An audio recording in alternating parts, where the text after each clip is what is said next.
ओम नमः शिवाय, जय श्री महाकाल। देखिए दोस्तों, सावन का पवित्र महीना चल रहा है और इसीलिए आज ये जो वीडियो है ये बहुत ही अधिक खास होने वाली है। तो मात्र आपको 11 चावल के दाने लेने हैं और एक बेलपत्र लेकर आपको अचूक उपाय करना है। इस उपाय को करने के बाद आपकी सारी समस्या खत्म होगी। साथ ही साथ आपकी जैसी भी मनोकामना है जो बहुत दिनों से पूर्ण नहीं हो रही है और उसके लिए आपने हर प्रयास कर लिया, उपवास कर लिया, व्रत कर लिया, उसके बावजूद भी आपकी वो कामना पूर्ण नहीं हुई है, तो ये उपाय कर कर देखिएगा। तो पूज्य गुरु जी की कथा को सुनकर ही आपको ये उपाय बहुत अच्छे से समझाएंगे। उसके पहले वीडियो को लाइक कर दें और चैनल को अभी तक सब्सक्राइब नहीं किया है तो सब्सक्राइब जरूर करें। तो देखिए दोस्तों, इस उपाय को करने के लिए हमें क्या क्या सामग्री की ज़रूरत है वो देखते हैं। तो सबसे पहले आपको लेना है चावल। जो अक्षत होते हैं ना, जो कहीं से भी खंडित ना हो, ऐसे चावल आपको ले लेने हैं। कितने लेने हैं? तो यहाँ पर आपको 11 चावल के दाने लेने हैं। कितने लेने हैं? 11 चावल के दाने। इसके बाद जो अगली सामग्री है वो है बेलपत्र। तो आपको एक प्यारी सी बेलपत्र ले लेनी है जो कहीं से भी कटी पीटी नहीं होनी चाहिए।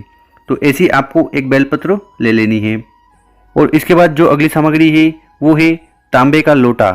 तो आपको एक तांबे का लोटा ले लेना है और तांबे का लोटा लेने के बाद आपको उसमें अपने घर से जल को भर लेना है। ठीक है। और जल को अपने घर से इसलिए भरना चाहिए क्योंकि गुरुजी अपनी कथा में बताते हैं कि जब हम हमारे परिंदे से, हमारे मटके से जल को भरकर शिवलिंग के ऊपर जाकर समर्पित करते हैं तो इससे हमारे घर में जो भी दोष है, जो भी समस्या है वो खत्म होती है। तो इसलिए हमें हरदम हमारे घर से जल को भरकर ले जाना चाहिए और शिवलिंग पर समर्पित करना चाहिए। अब इन सभी सामग्री को लेकर आपको पहुंच जाना है शिव मंदिर। और शिव मंदिर में पहुंचने के बाद क्या करिएगा कि आपको यहाँ पर बैठना है और आपका जो फेस होगा वो नॉर्थ उत्तर दिशा की ओर होना चाहिए। और इसके साथ गुरुजी ने जानकारी दी है कि ये जो उपाय हम बता रहे हैं ये उपाय आप कब भी कर सकते हो। अगर सुबह समय आपको मिल रहा है तो आप इसको सुबह कर लीजिएगा, शाम को समय मिल रहा है तो शाम को कर सकते हो।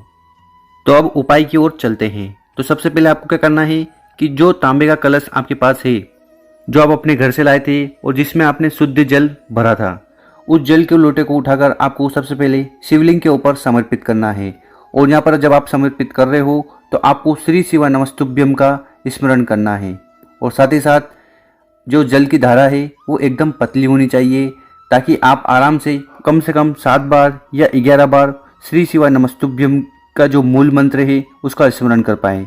तो गुरुजी ने ये बात कई बार अपनी कथा में बताई है कि आपको जल धीरे धीरे समर्पित करना है ताकि आप जो मूल मंत्र है उसको आप ज़्यादा से ज़्यादा बार उच्चारण करवाएं।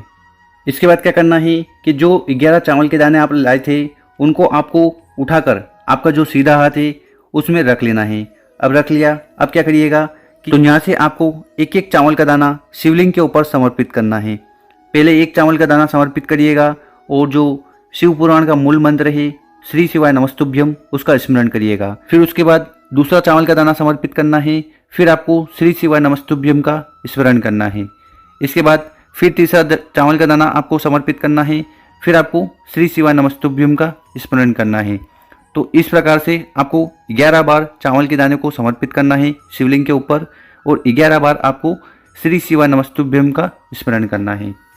और जब आप एक बार शिवलिंग पर 11 चावल के दाने समर्पित कर दें, उसके बाद क्या करना है कि आपके पास जो प्यारी सी सुंदर सी बेलपत्र है उसको भी आपको शिवलिंग के ऊपर समर्पित कर देनी है। और यहाँ पर शिवलिंग पर समर्पित करते समय उसकी जो डंडी होगी वो जलाधारी की ओर होना चाहिए और उसकी जो बड़ी पत्ती होगी वो आपकी तरफ होनी चाहिए। तो इस तरह से आपको शिवलिंग पर समर्पित करना है। और यहाँ पर आपको एक चीज़ की जानकारी दे दें कि जब भी आप शिवलिंग पर बेलपत्र चढ़ाएं तो उसको उल्टे चढ़ाएं, मतलब कि जो चिकना वाला भाग है वो नीचे होना चाहिए। तो इस तरह से आपको शिवलिंग के ऊपर बेलपत्र को चढ़ाना है। इसके बाद क्या करिएगा कि आपके मन में जो भी कामना है उसको आपको शिव भगवान के समक्ष रख देनी है, मतलब कि शिव भगवान को बता देनी है। चाहे वो आपकी कामना धन से जुड़ी हो, चाहे वो आपकी कामना विवाह से जुड़ी हुई हो, चाहे वो आपकी कामना व्यापार से जुड़ी हुई हो, या चाहे वो आपकी कामना आपकी पढ़ाई से जुड़ी हुई हो, मतलब कि आपकी कैसी भी कामना है आपको भगवान शंकर से प्रार्थना करना है, निवेदन करना है कि मेरी ये जो विश है, ये कामना है बहुत दिनों से अटक रही है, पूरी नहीं हो रही है। हम चाहते हैं कि ये जो कामना है जल्दी से जल्दी पूर्ण हो। तो ऐसी कामना कर कर, ऐसी प्रार्थना कर कर आपको बेलपत्र समर्पित कर कर आपको वापस घर आ जाना है। तो दोस्तों, अगर आप इस उपाय को करते हो तो आपके जीवन में जितना भी तनाव है, टेंशन है, और साथ ही साथ आपकी जो आर्थिक समस्या है वो भी दूर होने लगती है। और यहाँ पर हम आपको एक चीज़ बताना भूल गए कि जब आप ये चावल के दाने शिवलिंग पर समर्पित कर रहे हो तो आपको उस समय चंद्रमौली भगवान का स्मरण करना है। चंद्रमौली भगवान का स्मरण क्यों करना है? ताकि आपकी जो कामना है वो पूरी हो पाए।